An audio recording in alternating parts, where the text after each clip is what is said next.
We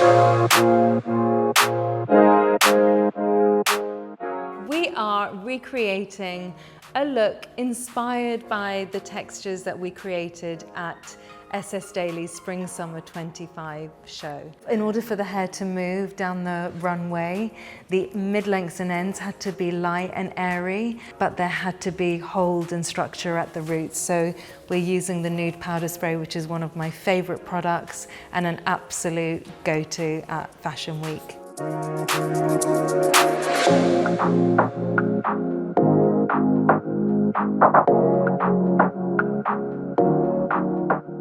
Sometimes at Fashion Week and doing session work, the storytelling is just as important as the finished look.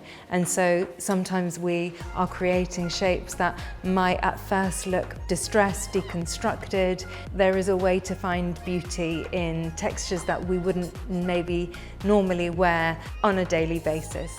What I'd like to do now is just show you how I would finish a shape like this using the airy texture spray and the hairdryer. Using this technique, the hairdryer is pushing the product into the roots and just helping to create this kind of really ethereal shape.